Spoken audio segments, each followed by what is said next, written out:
Ya, ini saya sebagai seorang tenaga medis, seorang dokter juga baru mengetahui secara lebih detail nih dok mengenai ternyata modalitas akupunktur tidak hanya jarum ya dok, sudah berkembang menjadi laser. Nah, ini masih berhubungan dengan estetika dok ya. Oke. Nah, ini ada dari pertanyaan dari @gavit Vandito.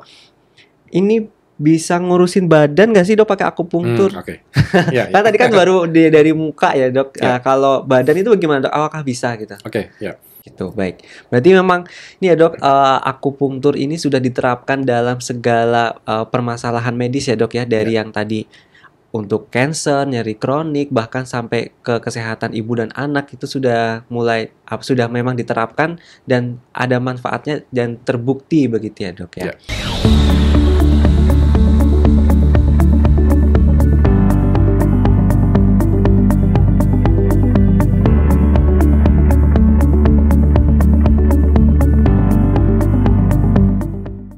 Halo Sobat Sehat RSCM, berjumpa kembali dalam podcast Cipto Mangunkusumo bersama saya Dr. Tommy Pratomo, Clinical Assistant Instalasi Peningkatan Kompetensi dan Simulasi Klinik RSCM FKUI. Pada podcast Cipto Mangunkusumo kali ini, kita bersama-sama akan membahas mengenai keajaiban akupunktur. Nah, seperti Sobat Sehat ketahui bahwa praktik akupunktur di Indonesia saat ini sudahlah sangat banyak. Tetapi, apakah Sobat Sehat sudah mengetahui bagaimana manfaat dan penerapan akupunktur untuk mengatasi masalah-masalah medis di Indonesia? Nah, kita telah menghadirkan narasumber yang pastinya sangat kompeten di bidangnya, yaitu Dr. Yosua Viventius, spesialis akupunktur. Selamat siang, Dr. Yosua. Ya, selamat siang, Dr. Tommy. Ya, jadi Dr. Yosua ini merupakan staf di bagian akupunktur medik RSCM yang saat ini sudah sering menangani pasien-pasien di RSCM melalui metode akupunktur. Nah, dokter, sebelum kita mengupas keajaiban akupunktur, boleh tolong dijelaskan sedikit dok mengenai sebenarnya pengobatan akupunktur ini apa dan bagaimana awal mulanya akupunktur ini diterapkan sebagai salah satu cara untuk mengobati masalah medis. Ya, baik. Terima kasih ya Dr. Tommy atas kesempatannya. Ya, jadi selamat siang Sobat Sehat RSCM dan masyarakat yang pada umumnya. Terima kasih juga atas kesempatan yang diberikan kepada saya. Jadi saya akan menjelaskan terlebih dahulu nih tentang apa sih itu akupunktur medik ya. Mungkin kan pada banyak yang belum tahu tuh akupunktur itu apa sih. Karena kan seiringnya berkaitan dengan akupunktur itu ibarat dengan sensei gitu. Dan ternyata sekarang akupunktur itu sudah banyak juga dilakukan oleh dokter gitu.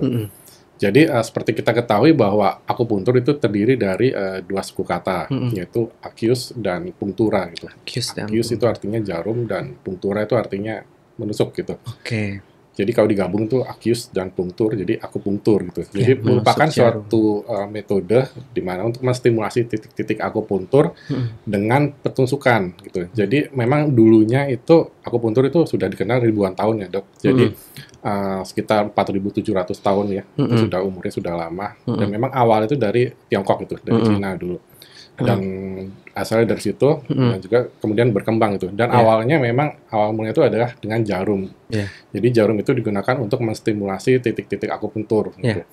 Nah, seiring dengan perkembangan zaman tidak hanya dengan jarum saja, namun itu juga sudah ada berbagai modalitas untuk menstimulasi titik-titik akupunktur itu, dok. Nah, bagaimana cara kerjanya itu ternyata kalau zaman dulu itu kan orang-orang kan mungkin belum berkembang ya pengetahuannya. Jadi kalau orang-orang dulu yang di Cina itu dia masih melihat dengan secara pengamatan gitu. Jadi melihat dengan cara apakah kondisinya itu dingin, panas, atau yin dan yang itu kan metode namanya klasik gitu ya. Nah sekarang itu seiring dengan berkembangnya teknologi kedokteran dan kemajuan kedokteran, ilmu akupunktur itu sudah diadaptasi dengan kedokteran yang dinamakan akupunktur medik. Gitu. Nah akupunktur medik ini itu mengintegrasikan pengetahuan dari anatomi, fisiologi, terus kemudian ada lagi biokimia, patologi, dan juga sekarang berdasarkan evidence based medicine. Betul sekali ya. Yang sudah berkembang ya saat ini ya. Jadi itu memang akupunktur sebenarnya sudah berkembang ya. Jadi di seluruh dunia itu juga universitas-universitas yang di dunia termasuk Harvard itu juga sudah ada akupunkturnya gitu. Ya, baik. Berarti mungkin ini berawal dari hasil atau turunan dari nenek moyang ya dok ya, karena ilmu berdasarkan hasil pengamatan, lalu seiring berkembangnya zaman dan juga ilmu pengetahuan, akhirnya akupunktur ini dipelajari secara keilmuan dan yang pasti sudah diakui secara evidence based medicine ya dok ya. Nah itu tadi sobat sehat. Jadi seperti kita ketahui sekarang berarti akupunktur medik ini sudah diketahui ataupun sudah diterapkan dengan evidence based medicine. Jadi sudah merupakan salah satu modalitas terapi ya dok ya. Ya sudah dapat digunakan sebagai modalitas terapi untuk mengatasi berbagai permasalahan medis. Nah tadi juga mengkombinasikan antara anatomi, fisiologi dan juga mungkin proses biokimia di tubuh manusia ya dok ya. Tidak hanya sekedar kita pengamatan saja tapi sudah terbukti. Nah baik dok, jadi tadi kan dari akupunktur itu juga awalnya berarti secara artinya itu adalah menusukkan jarum. Tapi seiring perkembangan zaman, apakah memang hanya jarum saja yang digunakan untuk akupunktur medis ini? Atau ada alat-alat yang lain dok? Baik, oke. Terima kasih dok. Jadi sebenarnya itu kita namakan modalitas ya dok. Jadi modalitas itu artinya apa saja sih yang bisa digunakan untuk menstimulasi titik akupunktur. Jadi dulu memang terkenalnya jarum gitu. Jadi di seluruh tubuh ini memang ada titik-titik akupunktur. Ada sekitar 365 titik ya. 365 itu belum termasuk titik-titik di luar, namanya titik ekstra. Dan itu masing-masing itu mempunyai lokasi spesifik. Dan mengapa makanya itu kita harus bisa mengetahui anatominya dulu. Jadi dengan kita mengetahui anatominya itu kita mengetahui secara lebih precise itu, lebih tepat lokasi titik akupuntur, ototnya mana yang kena, saraf mana yang kena, terus kemudian ada jaringan apa di bawahnya, sehingga kita ada safety-nya juga gitu. Nah, kemudian seiring dengan perkembangan zaman, ternyata itu ada bagian-bagian tertentu yang takut dengan jarum gitu istilahnya. Ada misalnya kayak anak-anak itu kan mungkin tidak bisa. Mereka udah mendengar jarum aja udah takut gitu. Melihat bentuknya runcing juga sudah takut. Tajamnya udah takut kan. Apalagi mereka ditakut-takutin disuntik gitu. Itu udah takut tuh. Nah, seiring dengan itu berkembanglah yang namanya laser akupunktur atau akupunktur laser gitu. Jadi akupunktur laser itu adalah pemanfaatan sinar laser berenergi rendah gitu atau kita sebutnya low level laser terapi gitu. Jadi ini berbeda dengan laser yang digunakan di bagian yang lain ya. Mungkin kalau di bagian bedah itu mungkin kita kenal yang sifatnya untuk cutting ya, untuk memotong atau untuk membakar koagulasi gitu ya. Nah, kalau akupunktur laser ini sinar lasernya itu aman karena kita menggunakan sinar laser yang berenergi rendah, dok. Jadi dengan daya maksimal cuma 50 miliwatt ya, atau bisa juga sampai 100 miliwatt dan itu masih dalam batas yang oke gitu, masih yang aman gitu. Nah, si sinar laser ini akan menstimulasi titik-titik akupunktur. Jadi dia akan menggantikan jarum dengan sinar laser gitu.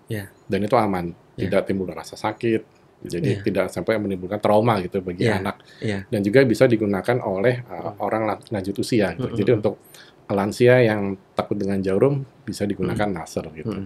Selain itu juga kita ada metode namanya press needle. Jadi press needle atau kita sebutnya jarum tempel gitu.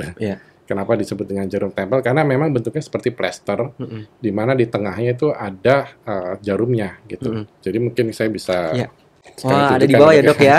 Jadi nih sobat sehat, Dr. Yosua telah membawa berbagai modalitas terapi menggunakan akupunktur. Ya yang tadi yang patch needle. Ini yang press needle. Press needle. Ini adalah press needle. Jadi dia bentuknya suatu kayak stiker atau kayak plester ya. Di mana di tengahnya ini ada jarum, dok. Jadi ada jarum ini nanti yang akan diletakkan di titik akupunktur gitu. Dan untuk pemasangannya juga harus dalam keadaan steril gitu, dok. Jadi untuk pasien-pasien kita akan melakukan prinsip asepsis dan antisepsis terlebih dahulu. Jadi kita akan misalnya lokasinya di sini, kita asepsis dengan antisepsis dengan alkohol swab kita. Gitu. Jadi terutama kalau untuk kondisi-kondisi yang sedang demam itu kan sebenarnya penggunaan laser itu juga kita akan tunda sementara kalau lagi demam, kita akan ganti dengan press needle ini.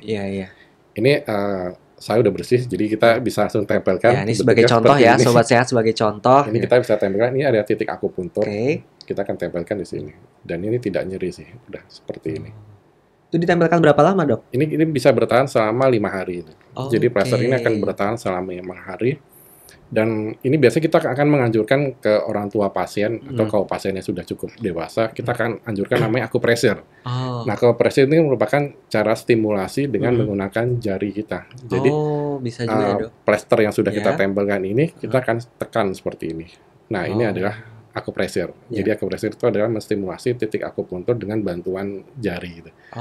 Mirip kayak pijat, tapi bukan pijat di sembarang tempat karena yang kita pijat ini adalah lokasi titik akupunktur gitu.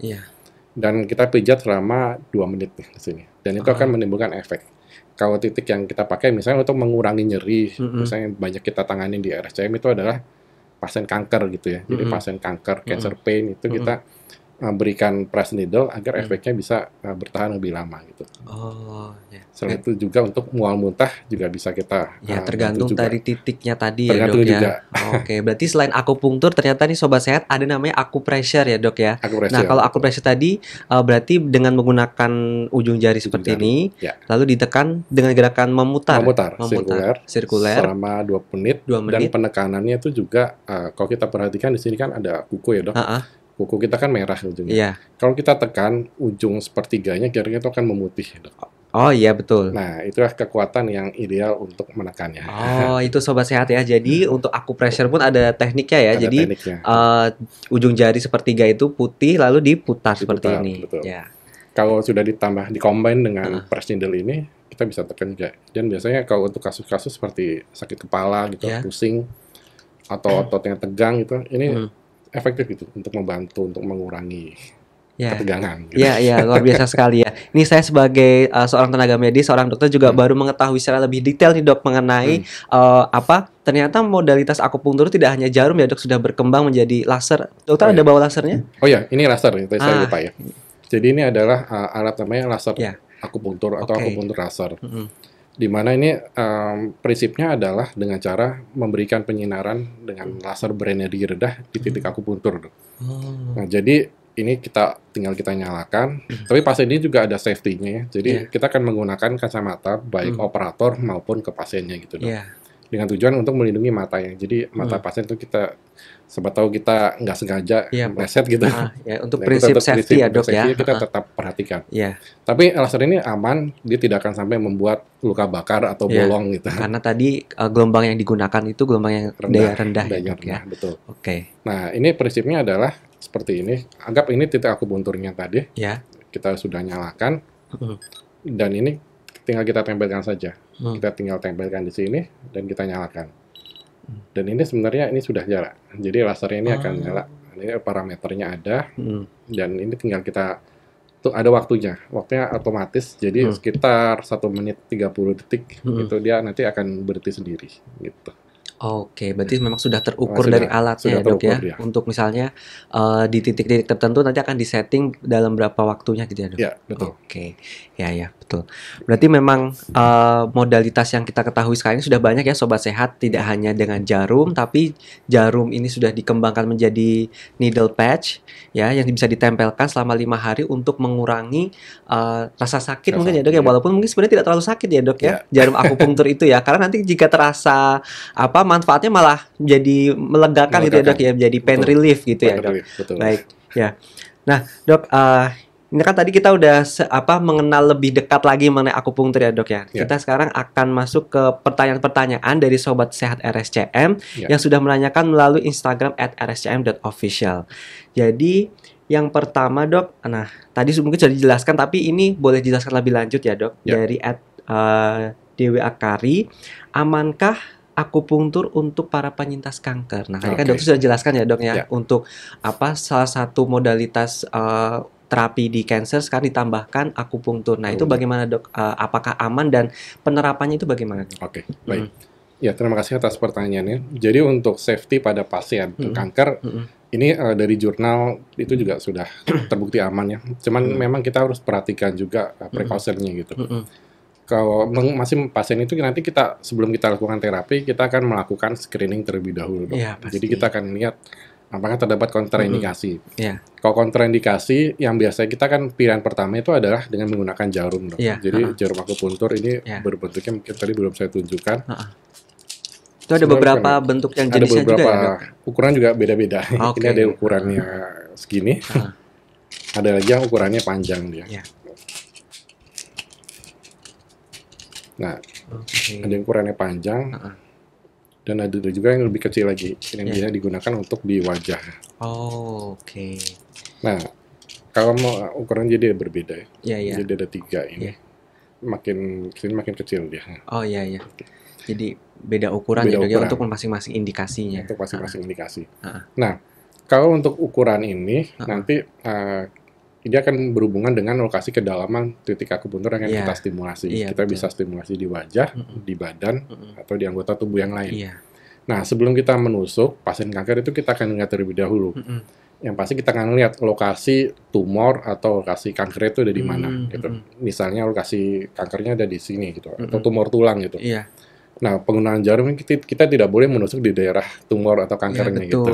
betul. Karena dia akan memang dikhawatirkan pertama infeksinya takutnya. Yang kedua dikhawatirkan dia akan menstimulasi pertumbuhan metastasis yang ditakutkan. Kalau ditusuk di lokasi primer tumornya gitu. Iya. Selain itu juga kita akan melihat kadar trombositnya juga. Betul. Kadar trombosit itu artinya kalau misalnya trombositnya rendah, yang sebagai patokan itu adalah di bawah 50.000, itu kita menghindari penggunaan jarum ini. Kenapa? Karena ada risiko terjadinya bleeding ya, atau perdarahan atau hematom. Walaupun ukuran jarumnya ini sangat kecil gitu. Tapi kita mencegah aja. Karena untuk pada pasien-pasien dengan kanker kan imunitasnya daya tubuh menurun ya. Dan potensi untuk terjadi infeksi itu juga besar. Betul. Dan yang terakhir kita lihat leukositnya juga dok. Betul. Leukosit itu kita lihat, kalau leukositnya itu rendah, patokannya itu adalah di bawah 5.000, kita tidak menggunakan jarum dok. Nah, kita kan menggunakan modalitas yang lain. Kita gunakan laser gitu. Laser, oh iya. Selain itu juga, mungkin ada juga pada pasien yang diberikan obat pengencer darah ya. Tapi kalau satu macam obat pengencer darah itu masih nggak apa-apa. Sampai 2 macam sih masih nggak apa-apa. Cuman kalau sudah menggunakan kombinasi dengan injeksi suntikan ya, atau suntikan subkutan gitu, kita akan melihat juga kadar INR-nya, rasionya, international normalized rasionya itu. Dia apakah tinggi atau normal gitu. Kalau INR-nya tinggi, kita tunda penggunaan jarumnya gitu. Pada umumnya sih untuk penggunaan pada pasien kanker aman, karena kita secara safety juga sudah prinsip safety itu juga kita akan perhatikan juga. Dan juga selain apabila jarum tidak bisa, kita bisa menggunakan laser gitu, dan akupressure kita akan. Ya, akupressure jangan lupa ya tadi sobat sehat. Oke, berarti ini ya dok, bisa saya ambil kesimpulan di pertanyaan ini adalah aman untuk penyintas kanker karena memang sudah terbukti bisa untuk menurunkan angka nyerinya mungkin ya dok ya.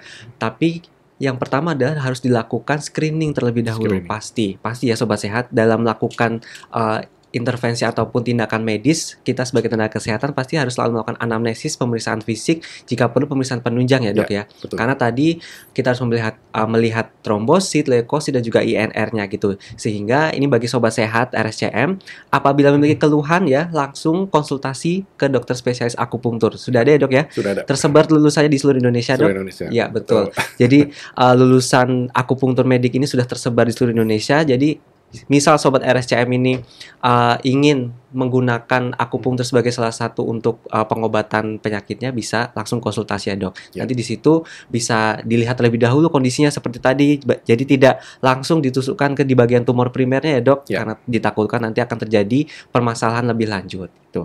Jadi aman ya, dengan syarat harus konsultasi terlebih dahulu. Jadi jangan melakukan asal-asalan saja ya dok ya, karena kami tenaga kesehatan dokter spesialis akupunktur ini juga telah mempelajari anatomi, fisiologi, dan fungsi dari berbagai modalitasnya itu untuk menunjang supaya pasien bisa mendapatkan terapi yang lebih baik. Baik dok. Nah, lalu selanjutnya apakah akupunktur ini bisa digunakan untuk mengobati pasien-pasien dengan kondisi autoimun? Tadi kan sudah cancer, sekarang autoimun, apakah bisa dok? Ya, oke, baik. Terima kasih pertanyaannya. Jadi kondisi autoimun ini juga banyak ya. Jadi autoimun kan disebutnya 1000 wajah ya. Dan memang gejalanya itu bisa bermacam-macam, mulai dari yang ringan hingga sampai yang berat gitu ya. Nah, kalau autoimun itu mungkin ada yang awalnya tidak terdeteksi, baru terdeteksi dewasa. Nah, untuk kondisi-kondisi seperti itu, memang kita tidak bisa mengobati langsung sampai 100% sembuh autoimunnya, karena dipengaruhi oleh berbagai macam kondisi ya. Entah itu karena faktor genetik, kalau genetik memang sudah tidak bisa diapa-apain tentu ya. Betul. Tapi yang utama kan obat-obatan ya, Iya. obat-obatan yang diberikan oleh dokter spesialisnya. Iya. Nah, di sini peran akupuntur itu adalah untuk sebagai terapi penunjangnya gitu. Iya. Jadi kita akan membantu untuk mengurangi gejala atau efek samping yang ditimbulkan dari autoimunnya itu. Betul. Misalnya nyeri-nyeri pada sendi-sendi itu yang paling banyak tuh dijumpai. Nah, itu akupuntur bisa membantu untuk mengurangi nyeri-nyeri pada persendiannya, Dok. Iya. Selain itu juga mungkin untuk gatal, itu Iya. akupuntur itu juga dapat berperan untuk membantu mengurangi gatal-gatalnya gitu. Satu yang paling juga sering dijumpai itu adalah gangguan tidurnya tuh. Karena pada iya, betul. pasien-pasien dengan autoimun kadang itu juga Special sering case condition gitu ada ya, Dok. kondisi di mana dia mengalami gangguan tidur. Iya. Dan juga sakit kepalanya. Itu juga bisa dapat dibantu dengan autoimun, Dok. Seperti itu. Gitu ya. Baik, jadi memang akupunktur ini sebagai terapi penunjang ya, Dok ya, untuk mengatasi simptomatis atau gejala-gejala yang dirasakan oleh pasien gitu ya. Untuk memperingan atau mungkin nanti untuk pain reliever tadi itu ya, Dok ya.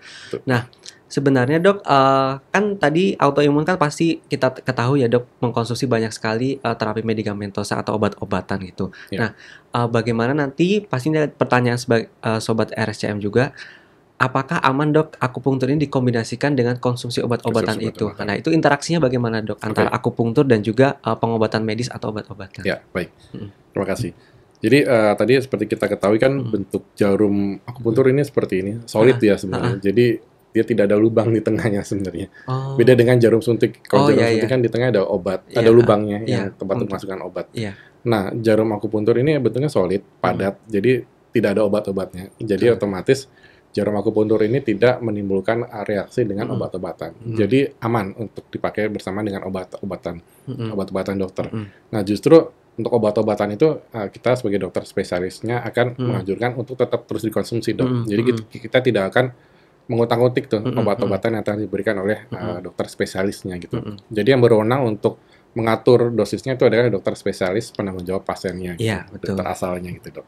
Ya, berarti ya ini ya Sobat Sehat RSCM, berarti jarumnya ini solid ya, Dok. Berarti bukan jarum akupunktur itu untuk memasukkan obat itu bukan ya, Dok. Tapi memang jarum ini untuk merangsang titik akupunkturnya itu tadi ya, Dok. Ya. Jadi ini perlu diluruskan juga ya untuk Sobat Sehat RSCM. Mungkin banyak informasi yang beredar bahwa akupunktur nanti akan dimasukkan obat atau apa zat-zat yang lain di dalam tubuh itu tidak ya, Dok. Tapi hanya merangsang atau menstimulasi titik akupunktur agar supaya keluhannya itu bisa berkurang begitu ya, Dok ya. Tadi yang dari nyeri otot, mungkin nyeri kepala gitu atau gatal-gatal itu kan nanti akan ditentukan sesuai titik-titiknya gitu ya, Dok. Baik.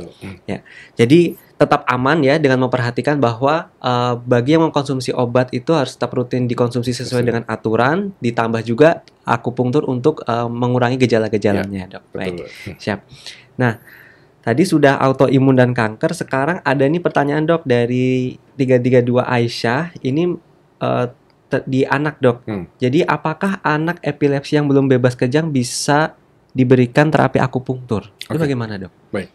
Jadi epilepsi ini merupakan juga kasus yang banyak dijumpai ya di sini. Jadi kalau epilepsi kan yang kita takutkan itu adalah episode kejangnya. Betul. Nah, episode kejang itu memang pada saat episode kejang itu merupakan suatu keadaan emergensi ya. Jadi memang harus cepat ditanganin ya. Dan semakin lama kejang itu tidak tertanganin, maka itu sel-sel otaknya banyak yang akan mati ya. Dan itu juga akan tidak bisa digantikan kembali gitu. Nah, di sini pada kasus akupunktur, kalau misalnya kejang itu belum tertangani atau istilahnya belum terkontrol istilahnya atau tidak terkontrol, pilihan utamanya adalah kita itu dulu stabilkan dulu kondisi kejang itu. Jadi kita akan minta untuk pasien itu untuk kita konsulkan dulu ke dokter anaknya dulu nih, ke dokter spesialis anaknya.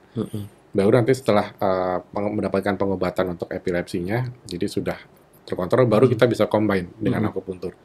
Nah, tujuan dari akupuntur di sini adalah untuk membantu menstimulasi dari otak, dan dia diharapkan akan membantu mengurangi frekuensi kejangnya gitu.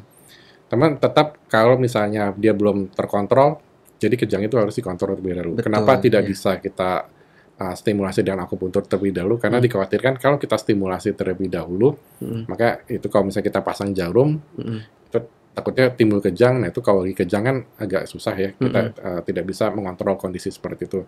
Jadi jarumnya takutnya lepas atau seperti apa. Nah, kalau pasien itu sudah terkontrol, baru kita bisa lakukan stimulasi gitu, Dok. Baik, ya dok. Jadi memang terapi utamanya adalah yang sudah dilakukan dengan obat-obatan ya dok ya, dengan farmakologis gitu, medikamentosa.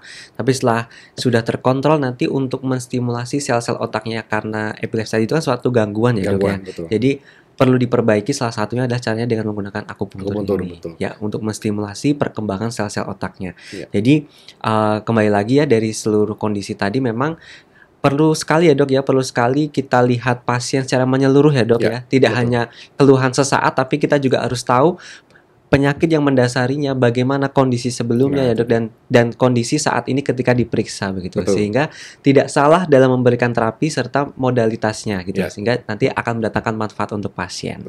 Baik. Nah, boleh tidak dok di-sharing, tadi kan dokter sudah bercerita banyak menangani pasien-pasien anak dengan epilepsi begitu ya dok, dengan akupunktur.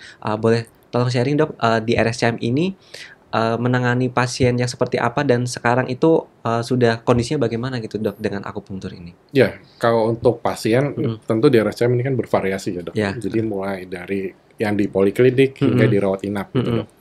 Dan juga ada juga yang di eksekutif di Kencana. Kalau untuk yang di rawat inap di RSCM ini memang sebagian besar kita membantu untuk menangani kasus mual muntah pada pengobatan kanker dok, pada pengobatan kemoterapi. Atau kita kenal dengan istilah CINV ya, atau kemoterapi induced nausea vomitus gitu. Jadi biasanya pada pengobatan dengan kemoterapi itu akan timbul efek samping berupa mual muntah. Gitu. Dan biasanya memang dari dokter spesialis anak juga sudah memberikan obat pencegahan mual muntahnya gitu. Namun pada saat pemberian kemoterapi memang biasanya masih tetap mual muntah tuh, dan kadang-kadang itu bisa sampai muntah sampai 20 kali gitu ya. Dan itu kan tentu akan kualitas hidup anak juga akan berkurang ya. Pasti dehidrasi lemas gitu ya. Nah, ini di FKUI di Prodi Akupuntur Medik itu juga sudah ada penelitiannya dok tentang mual muntah pada pemberian kemoterapi dengan penggunaan press needle tadi. Dan ternyata ini hasilnya bagus dok. Jadi dia bisa membantu untuk mengurangi mual muntah itu dari yang tadinya sampai 20 kali itu bisa berkurang hingga di bawah 5 kali gitu. Jadi sangat membantu gitu. Jadi sangat membantu walaupun mual muntahnya masih ada, tapi nggak sampai lebih dari 10 kali gitu. Jadi kualitas hidup anak itu masih tetap bisa meningkat gitu dok, nggak lemes gitu. Selain itu juga akupuntur itu juga banyak juga untuk pada pasien-pasien nyeri dok. Pada pasien-pasien nyeri itu juga banyak dipergunakan, terutama pada pasien dengan nyeri kanker. Gitu. Itu juga kita juga banyak menangani. Kalau untuk kasus yang di poliklinik, ya sebagian besar memang berhubungan dengan misalnya nyeri lutut gitu. Pada orang-orang lanjut usia kan juga banyak ya. Atau kita sebut dengan osteoartritis lutut gitu ya. Selain itu juga nyeri bahu gitu, juga banyak. Dan juga sakit pinggang gitu. Itu juga banyak. Kalau yang bukan penyakit, ada nggak? Ada gitu. Jadi kalau untuk yang bukan penyakit itu kita juga banyak kita membantu untuk di bidang estetik gitu. Jadi untuk di bidang estetik ini ada namanya akupuntur untuk kecantikan gitu dok. Jadi kita bisa membantu untuk menstimulasi wajah dengan menggunakan jarum, dengan diharapkan nanti efeknya adalah berupa wajah itu akan terlihat lebih kencang dok. Seperti itu. Oke. Ya. Itu nanti ada dok pertanyaan tentang yang estetik itu, nanti sudah ada yang ditanyakannya. Tapi tentang akupunktur ini berarti banyak sekali ya dok, bagaimana diterapkan untuk salah satu terapi suportif ya dok, terapi penunjang untuk mengurangi gejala dan bahkan tadi meningkatkan kualitas hidup pasien itu. Jadi kembali lagi sobat sehat RSCM bahwa akupunktur medik ini sudah terbukti secara evidence based medicine tadi. Dari RSCM dan FKUI juga sudah mengadakan penelitian dan terbukti efektif ya dok, mengurangi gejala mual dan muntah pada pasien dengan kanker itu dari awalnya 20 kali sehari untuk mual dan muntahnya, dia akhirnya berkurang menjadi 5 kali ya dok ya. Dan itu pasti sangat membantu pasien dalam proses pengobatannya gitu. Nah kembali lagi dok, tadi kan dokter menyebutkan bahwa untuk melakukan akupunktur ini harus melihat kadar trombosit, leukosit dan juga INR. Nah kalau ada kelainan darah tapi ingin diakupunktur, itu boleh tidak dok? Oke, baik. Terima kasih dok. Jadi untuk kelainan darah, nah kita akan lihat dulu dok. Jadi kita akan minta hasil labnya. Jadi pasien biasanya itu kita akan mintakan tolong dibawakan hasil lab sebelumnya gitu. Atau kalau pasien belum pernah periksa gitu, tapi dia suka mengeluh, wah badan saya suka biru-biru nih dok. Nah, kita udah curiga nih mungkin ada sesuatu gangguan darah gitu. Dan biasanya kita akan mintakan pemeriksaan lab dulu dok, gitu. Baru nanti setelah itu kita akan lihat. Biasanya yang sering dijumpai yang kadang-kadang itu terlewatkan itu ya, bahwa ternyata dari hasil lab nanti kelihatan tuh ternyata, ternyata tuh trombositnya rendah gitu, atau misalnya juga faktor pembekuan darahnya itu juga ada gangguan gitu. Dan kondisi-kondisi seperti itu memang istilahnya untuk penggunaan jarum itu sebaiknya kita hindari dok. Jadi kita akan gunakan modalitas yang lain, seperti laser tadi. Laser, terus selain itu juga ada namanya press needle tadi, jarum tempel. Nah tentu kita akan selain itu kita akan ajarkan akupressure tadi dok. Jadi masih bisa dilakukan untuk akupuntur, tapi dengan menggunakan modalitas yang berbeda gitu dok. Baik, berarti jawabannya boleh ya, boleh sobat sehat RSCM, tetapi kembali lagi kita harus melakukan evaluasi ya. Kelainan darah itu seperti apa ya dok ya? Kalau memang kontraindikasi tidak akan diberikan akupunktur jarum, tapi masih bisa diberikan akupressure ataupun modalitas yang lain. Tapi memang jika tidak ada dan masih bisa dilakukan, maka akan diberikan akupunktur jarum ya dok ya. Oke.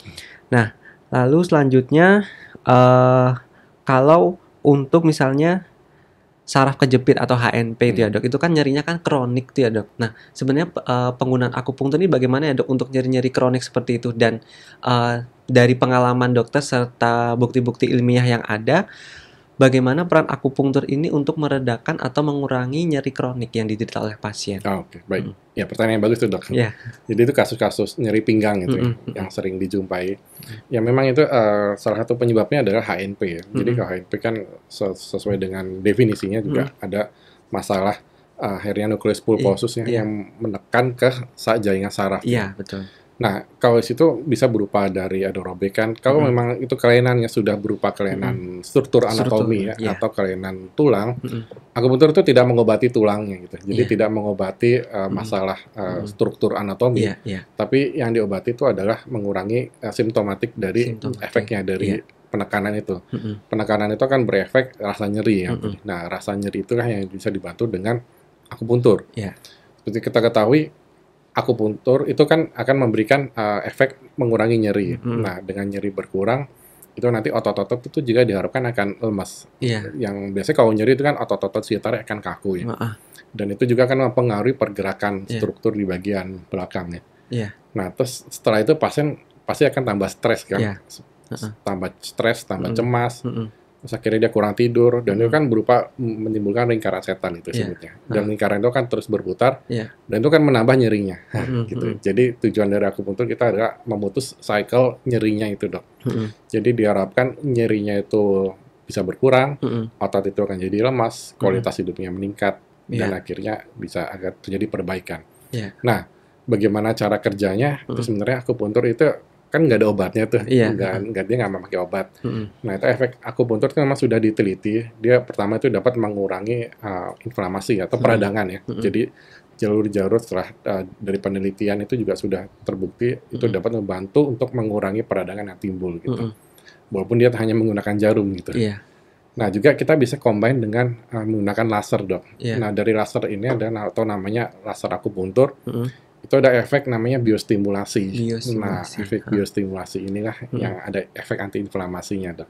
Dan juga dia akan merangsang regenerasi jaringan sarafnya, dok. Nah, itu yang diharapkan dari masalah nyeri kronik. Nah, selain itu ada efek peningkatan beta endorfin. Nah, mungkin yang sering dengar itu adalah beta endorfin. Sebenarnya beta endorfin kita sebutnya hormon bahagia gitu ya. Dengan olahraga pun beta endorfin itu juga akan meningkat gitu. Betul. Nah, dengan ditambahkan dengan stimulasi akupunktur, ternyata tuh kadar beta endorfin itu bisa meningkat hingga ratusan kali gitu. Dan itu sudah ada penelitian di FKUI bahwa pada orang sehat yang diberikan stimulasi akupunktur, kadar beta endorfin itu akan meningkat. Nah, pada orang yang sakit, tentu dengan kita meningkatkan beta endorfin, itu akan membantu untuk peningkatan kualitas hidup pertama. Terus kemudian nyerinya berkurang, terus dia juga akan merangsang perbaikan selnya juga. Betul, ya. Jadi ternyata efeknya tidak hanya secara fisik, tapi secara psikis juga dirasakan juga. Ya dok ya. Jadi memang stimulasi titik-titik akupunktur ini tidak hanya untuk meredakan langsung dari titik yang untuk anti penjalaran sarafnya itu ya dok, tapi juga memberikan efek secara psikologis kepada pasien supaya dia lebih bahagia mungkin ya karena keluarnya hormon-hormon tadi itu, dan juga lebih bersemangat untuk melakukan pengobatannya gitu ya dok ya. Jadi memang tidak secara langsung untuk menyembuhkan kelainan-kelainannya, apalagi kalau kelainannya secara anatomis ya dok, tapi lebih untuk meringankan gejala dan memberikan efek psikologis yang baik kepada pasien gitu dok. Nah tadi sudah kondisi khusus dari penderita kanker, autoimun. Nah ada kondisi khusus lagi nih dok. Bagaimana jika ibu hamil ya dok ya? Karena kan ibu hamil juga mengalami mual muntah nih dok ya, sering banget ya dok di trimester awal gitu mengalami mual muntah. Nah, kan ini sudah banyak berkembang dok akupunktur untuk menanggulangi mual muntah itu. Nah, kalau pada ibu hamil ini bagaimana dok? Akupunktur ini bisa mengurangi gejala tersebut? Ya, baik.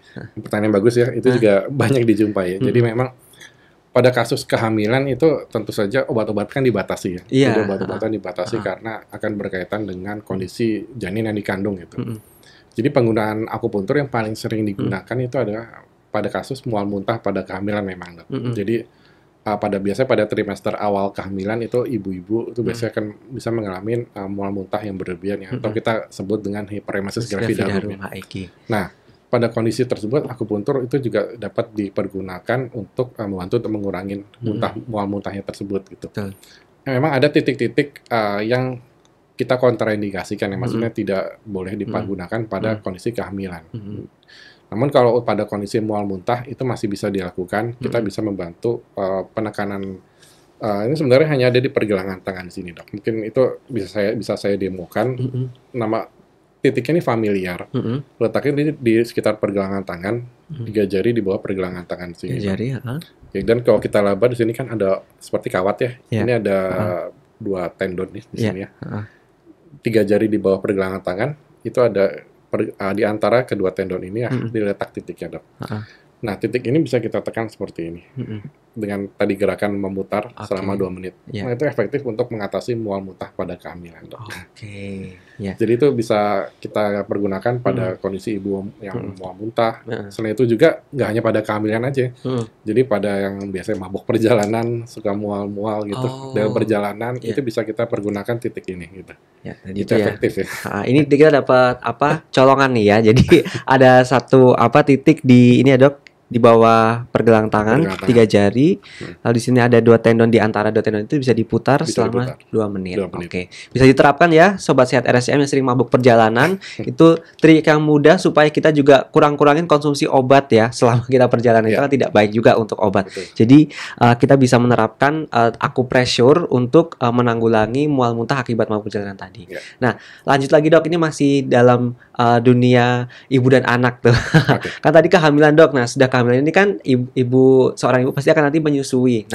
Nah, apakah bisa dok akupunktur ini digunakan misalnya sebagai ASI booster ya untuk bahasanya zaman sekarang gitu, karena kan banyak sekali sekarang mungkin ibu-ibu yang susah ketika keluar ASINya gitu, ataupun ibu-ibu baru yang baru punya bayi gitu kan dok, mungkin stres gitu. Nah, apakah bisa dok dengan akupunktur ini untuk supaya produksi ASINya itu tambah banyak atau tambah lancar gitu? Ya, baik. Itu bagus juga pertanyaannya.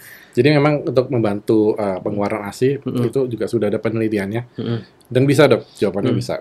Karena itu sangat efektif. Tapi nanti kita lihat terlebih dahulu tuh penyebab dia ASINya nggak keluar itu kenapa? Apakah ada sumbatan? Kalau ada sumbatan berarti kan artinya ada kelainan dari struktur anatominya ya. Betul. Dan kalau misalnya kelainannya dari struktur anatomi, tentu kita akan kita konsultasikan ke dokter obgynnya gitu ya. Tapi kalau misalnya ternyata dari struktur anatomi normal, nggak ada tanda-tanda peradangan, itu bisa kita bantu dengan akupuntur. Bisa aja karena faktor dari kecemasan atau stres, atau stres setelah melahirkan kan kadang-kadang malah ada yang baby blue syndrome. Betul. Nah itu kita bisa bantu dengan akupuntur. Namun untuk titik akupunturnya itu ada, jadi untuk membantu meningkatkan pengeluaran ASI. Salah satunya titiknya itu ada di kelingking justru. Kelingking. Jadi di ujung kelingking ini kan ada kuku ya. Jadi letaknya di sisi paling luar. Dekat dengan perbatasan kuku ya ini. Itu ada daerah kecil ya. Sebenarnya ini ditusuk nih dok. Tapi kalau yang takut ini mungkin bisa kita lakukan akupressure aja di sini. Gitu. Seperti ini. 2 menit juga itu. 2 menit juga. Ya. Bisa ya sobat sehat ya. Ini letaknya di kelingking. Bagi para ini ibu-ibu baru nih, kelingkingnya ini dipijat selama 2 menit ya. Berapa kali sehari dok itu? Ini boleh 3 kali sehari. 3 kali sehari. Pagi, siang, sama malam ya, itu jadi sebenarnya kayak obat gitu dia. Iya, berarti 3 kali sehari. sesuai dosis obat ya. 3 kali sehari selama 2 menit bisa dipijat ya untuk memperlancar produksi ASI. Ya. Gitu, baik. Berarti memang ini ya dok, akupunktur ini sudah diterapkan dalam segala permasalahan medis ya dok ya, dari yang tadi untuk cancer, nyeri kronik, bahkan sampai ke kesehatan ibu dan anak itu sudah mulai sudah memang diterapkan dan ada manfaatnya dan terbukti begitu ya dok ya. Nah, betul. sekarang tadi itu kan permasalahan medis yang dari tidak normal menjadi normal dok. Nah, tadi kan dokter juga sudah menjelaskan estetika itu kan sebenarnya uplifting apa yang sudah normal menjadi lebih bagus lagi gitu dok. Nah, penerapan akupunktur dalam bidang estetika itu sudah sejauh mana dok kalau sampai sekarang ini? Ya, jadi itu berkembang pesat ya dok sebenarnya dok. Jadi kalau untuk dalam bidang estetik ini sebenarnya salah satu penerapannya itu adalah di wajah itu, karena efek dari akupuntur itu bisa meningkatkan produksi kolagen ya dok. Jadi ini kita tidak menggunakan suntikan obat-obatan, tapi kita menggunakan jarum yang akan diletakkan di titik-titik di wajah gitu. Nah itu memang mungkin takut ya awalnya, karena dipasang jarumnya mungkin ada beberapa ya, jadi seperti kayak landak mungkin, tapi nggak banyak sih gitu. Nah efek salah satunya itu adalah efek instan sebenarnya dok. Jadi biasanya setelah dilakukan penusukan itu wajah itu akan terlihat lebih kencang. Nah gitu dia. Selain itu juga yang ada juga biasanya kemerahan di wajah atau kehitaman di wajah atau melasma juga bisa. Atau yang kelopak kantong mata itu juga bisa sering juga dibantu dengan akupuntur untuk mengurangi kantong mata. Selain itu juga ada juga kerutan ya. Kerutan di wajah itu juga sering dijumpai ya, yang di sudut mata atau yang di atas. Yang di daerah dekat ini sini juga sering jumpa itu. Yang orang misalnya sering berpikir kan sering berkerut ya, dahinya jadi berkerut gitu. Nah, itu juga bisa dibantu dengan akupunktur. Dan salah satu yang sekarang berkembang ini adalah namanya tanam benang dok. Itu bagaimana dok kalau tanam benang? Atau yang kita sebut dengan thread lifting ya dok. Jadi itu dia menggunakan stimulasi benang ya, benang sintetik yang kita sebutnya, atau kita sebutnya benang PDO yang kita gunakan. Itu kita kan pasang di daerah wajah. Jadi itu salah satu indikasinya adalah misalnya wajah yang kendor gitu. Biasanya ingin ditarik kan, itu kita bisa pasang dengan penggunaan jarum PDO, benang PDO itu dok. Dan memang mungkin di luar ya dalam bidang estetik itu juga sudah banyak, mungkin sudah sering familiar ya dengan istilahnya kayak tarik benang, tanam benang di wajah ya. Itu memang di akupunktur. Di akupunktur sebenarnya juga dipergunakan. Karena di wajah itu ada titik-titik akupuntur ya. Jadi kita selain jarum benang itu dipasang, dia akan melewati titik akupuntur dan dia juga akan menstimulasi titik akupuntur juga. Jadi benang yang lewatin itu kolagennya terstimulasi, selain itu juga titik akupuntur terstimulasi. Nah dari titik akupuntur yang terstimulasi itu dia akan menimbulkan efek namanya homeostasis bagi tubuh gitu. Jadi ntar aliran darah di wajah itu juga akan lebih lancar dan wajah juga akan lebih cerah dok gitu. Ya oke. Ya berarti sudah sangat kompleks ya dok penggunaannya ya dok, dari merangsang tadi kolagen dan juga ternyata bisa mempengaruhi kecerahan wajah gitu ya dok. Jadi dan hasilnya mungkin tidak ada yang instan, ada yang tidak ya dok ya. Harus emang teratur gitu ya dok. Penggunaannya itu tidak hanya sekali 2 kali, tapi memang harus rutin dilakukan dan pastinya aman ya dok ya. Sudah evidence based medicine, sudah terbukti secara ilmiah untuk bisa mengencangkan wajah dan mencerahkan. Betul. Nah ini masih berhubungan dengan estetika dok ya. Nah ini ada dari pertanyaan dari @Gavit Vandito. Ini bisa ngurusin badan nggak sih dok pakai akupunktur? Kan tadi kan baru dari muka ya dok. Kalau badan itu bagaimana dok? Apakah bisa gitu? Jadi kalau untuk yang menguruskan badannya itu kita kenal istilahnya obesitas ya. Jadi pada kasus-kasus obesitas itu kita akan lihat dulu tuh penyebab permasalahan obesitas itu kenapa. Karena ada juga yang pertama memang udah bawaan ya, dari sana memang struktur genetiknya dia memang berbakat untuk terjadi kegemukan atau obesitas. Selain itu juga mungkin bisa juga karena faktor stres, ya akhirnya dia jadi meningkatkan gaya makannya jadi berlebihan. Terus selain itu juga ada faktor yang lain itu kita harus evaluasi terlebih dahulu. Nah baru ntar setelah kita ketemu permasalahannya, baru kita akan masuk ke terapinya gitu. Nah untuk terapi dengan akupuntur ini kita dapat membantu untuk mengurangi, pertama tujuan dari akupuntur itu adalah untuk membantu menurunkan berat badan terutama. Cuman Memang dari penggunaan akupunktur memang tidak langsung instan ya dok. Penurunan berat badan itu tidak langsung instan. Dari target yang kita inginkan itu adalah 0,5 sampai 1 kilo per minggu dok. Jadi kalau dalam sebulan ya kira-kira sekitar 2 kilo ya, 2 sampai 4 kilo lah itu dalam 1 bulan itu target. Kita tidak drastis menurunkan karena kita efeknya timbulnya perlahan. Nah selain itu juga dia dapat membantu untuk membantu menekan keinginan makannya dok. Jadi untuk hungernya itu jadi kita bantu untuk kita tekan. Selain itu juga dia akan membantu untuk mempercepat menekan rasa lapar ya.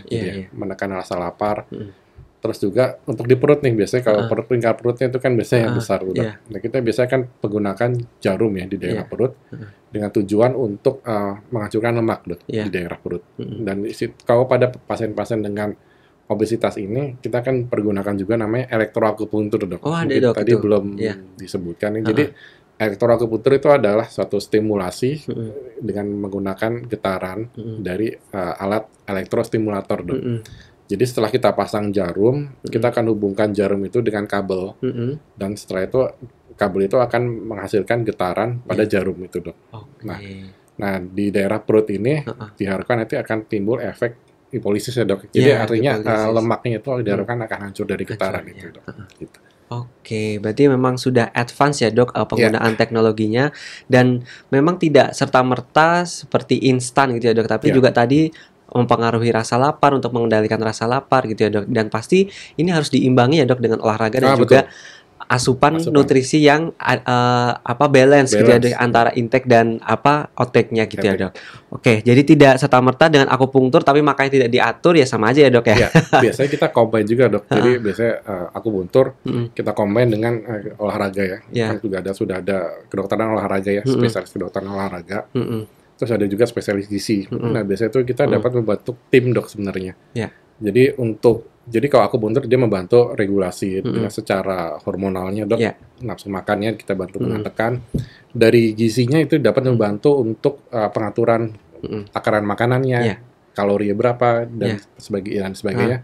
Pertama dari kedokteran olahraganya nih, olahraga itu tentu dia akan membentuk olahraga mana sih yang cocok untuk aktivitas fisiknya nih, gitu. Jadi untuk membakar lemaknya itu.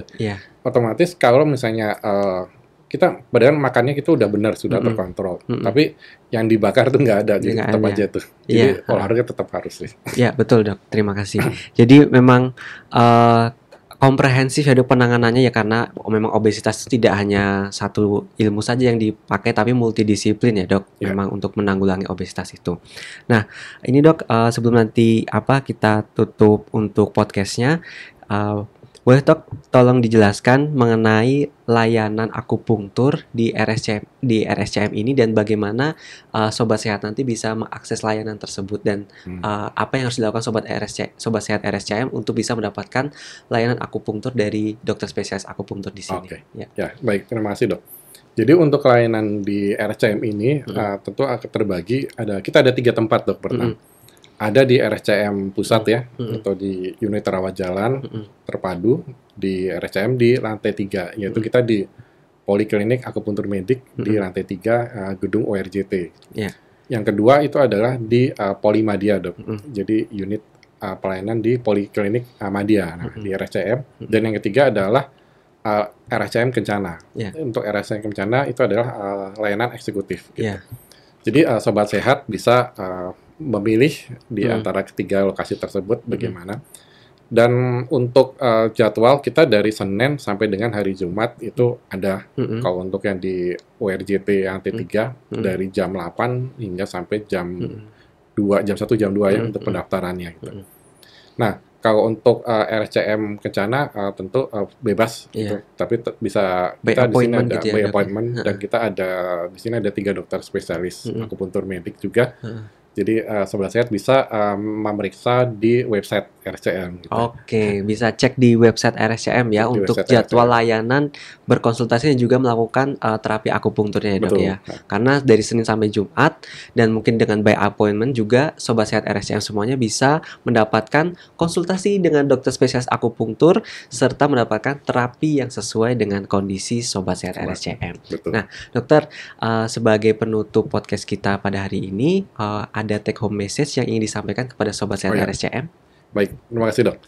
Jadi layanan akupuntur ini merupakan sudah layanan modern ya dok. Jadi ini sudah sama dengan spesialis yang lain, sudah terintegrasi dengan spesialis yang lain juga. Jadi layanan akupuntur medik ini merupakan cabang spesialis dan bisa dapat dipergunakan untuk membantu mengatasi keluhan-keluhan sobat sehat sekalian gitu. Jadi sobat sehat tidak perlu khawatir tentang penggunaan jarum atau rasa sakit. Karena kita ada berbagai macam modalitas yang dapat digunakan untuk sobat sehat sekalian gitu. Dokter spesialis akupuntur ini akan memilihkan modalitas mana yang tepat untuk sobat sehat dan setelah itu kita juga akan memberikan layanan terbaik untuk sobat sehat. Seperti itu. Oke, terima kasih Dokter Yosua yang sudah berkenan hadir pada hari ini bersama dengan podcast Cipto Mangunkusumo untuk membahas mengenai keajaiban akupunktur yang kita ketahui ternyata sangat ajaib ya, efeknya sangat banyak sekali untuk kesehatan tubuh manusia. Oke, Sobat Sehat RSCM, podcast Cipto Mangunkusumo kali ini telah berakhir. Terima kasih telah menyimak perbincangan kami mengenai mengupas keajaiban akupunktur. Sampai jumpa dalam episode selanjutnya. Jangan lupa untuk klik share, like, dan juga komen di YouTube RSCM Official. Sampai jumpa dalam kesempatan selanjutnya.